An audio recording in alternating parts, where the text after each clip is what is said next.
Assalamualaikum warahmatullahi wabarakatuh. Kembali lagi bersama TS Channel, channel yang menyajikan informasi, edukasi, kisah, dan misteri di belahan dunia ini yang mungkin belum terungkap.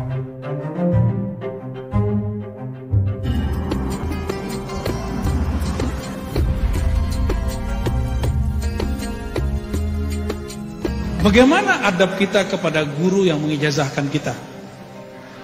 Adab itu bukan hanya dari santri kepada guru, guru juga punya adab kepada murid. Kalau guru melihat murid salah, jangan komentar di sosial media, tanya dulu muridnya. Jangan langsung main sesat-sesatkan dan murtad-murtadkan. Ahli hadis itu yang saya tahu, kalau dapat kabar tanya langsung ke orangnya. Itu Imam Syu'bah. Antum menjadi guru, murid nyimpang, tegur langsung. Datengin dia, panggil dia kalau perlu. Anjing sini lo, gitu.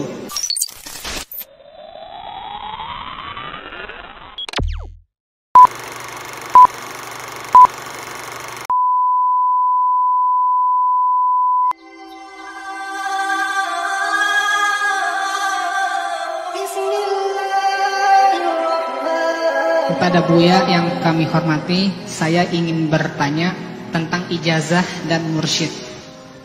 Kalau kita punya guru dalam ijazah hadis, bagaimana sikap yang sepantasnya untuk menghormati jasa beliau yang sudah kasih ijazah ke kita? Selanjutnya tentang mursyid. Bagaimana sikap kita sebagai murid jika mursyid kita melakukan penyimpangan dalam syariat? Apakah mursyid tersebut masih pantas diikuti? Sekian Buya, assalamualaikum warahmatullahi wabarakatuh. Saya mulai dari yang kedua. Mursyid melanggar syariat, yang nilai siapa? Murid. Berarti muridnya lebih pintar dari mursyidnya dong. Itu pertanyaan ente nekat, itu ente nanya. Mursyid hakiki ya, mursyid yang wali mungkin gak melanggar syariat. Nabi Khidir waktu bunuh anak kecil itu melanggar syariat. Jelas loh, syariat Nabi Musa. Gimana? Zahirnya nih melanggar syariat. Syariat ikut hakikat atau hakikat ikut syariat? Ini ujian nih, ayo lolos nggak nih antum nih malam ini nih? Syariat ikut hakikat, apa hakikat ikut syariat? Beneran? Ayo. Ketika Nabi Khidir bunuh anak kecil, ingkar siapa? Nabi Musa. Yang punya syariat kalau bunuh dibunuh, kisos namanya. Setelah selesai kisahnya, apa kata Nabi Khidir? Tahukah kamu wahai Musa, secara hakikat kalau dibahasakan sekarang, takdirnya anak ini akan menyesatkan ayahandanya, akan menjadi penyebab orang tuanya masuk neraka. Maka saya diperintahkan, tapi nggak disebut siapa yang merintahin, untuk ngambil nyawa anak ini. Gimana? Syariat gimana jadinya? Maka tidak ada pertentangan syariat dan hakikat, nggak ada. Yang ada syariat mengikuti hukum hakikat. Itu kaidahnya. Asy-syari'atu tabi'atun li hukmil haqa'iqi. Tuh kaidahnya. Syariat itu tunduk kepada hukum hakikat, bukan bertentangan. Nggak ada pertentangan. Bertentangan bagi orang jahil. Itu kalau gurunya wali. Bedakan melanggar syariat dengan berdosa. Kalau mursyid bisa berdosa gak?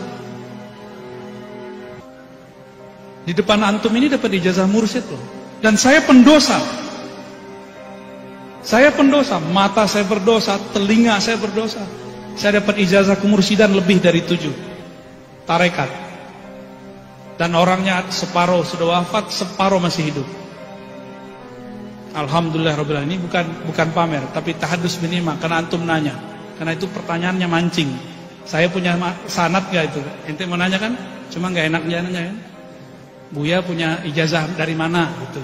Tadi saya sudah jawab di kajian Masjid Al-Hidayah, Poris, silakan diputar ulang. Terulang, ya. Dan saya nggak ngerasa apa-apa tuh jadi mursyid. Dan saya udah taruh ijazahnya. Makanya sekarang saya katakan thariqat saya ngaji. Tidak terima baiat.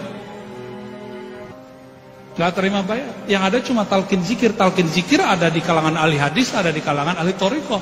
Dan saya gabung dua-duanya. Apa ahli hadis ketika meriwayatkan hadis talqin harus jadi mursyid? Kan enggak. Kalau di thariqat wajib jadi mursyid dulu baru meriwayatkan talqin. Itu beda tuh. Makanya rasa ahli hadis meriwayatkan talqin itu beda dengan rasa ahli thariqat meriwayatkan talqin.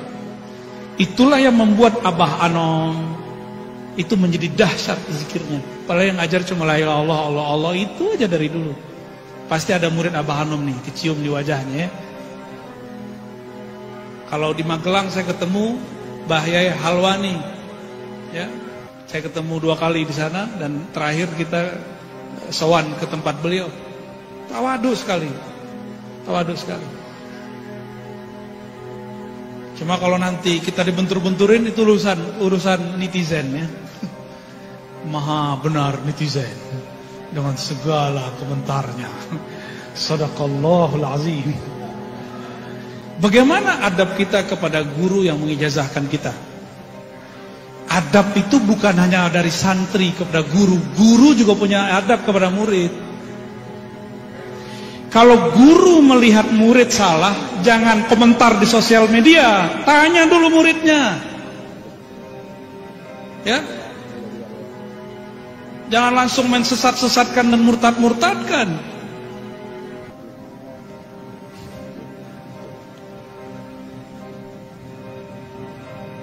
Kejadian Pak sekarang. Kejadian sekarang. Ahli hadis itu yang saya tahu kalau dapat kabar tanya langsung ke orangnya. Itu Imam Syu'bah. Imam Syu'bah dapat 1 hadis. Orang yang berwudu terus baca doa masuk surga dari 8 bab. Bebas. Maka dia kejarlah hadis ini dari siapa aja.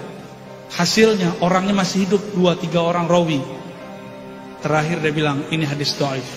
3 bulan cari hadis langsung kepada rawinya.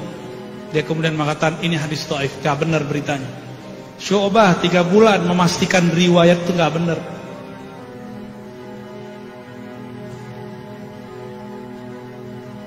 Ya, antum jadi guru, murid nyimpang, tegur langsung. Datengin dia, panggil dia kalau perlu. Anjing sini lo, gitu.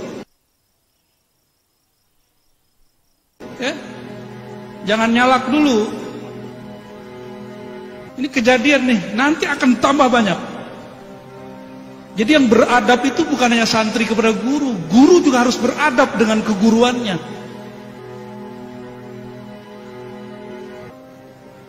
Ini marah siapa ya? Marah ke ente. Aman ya? Ya, ya.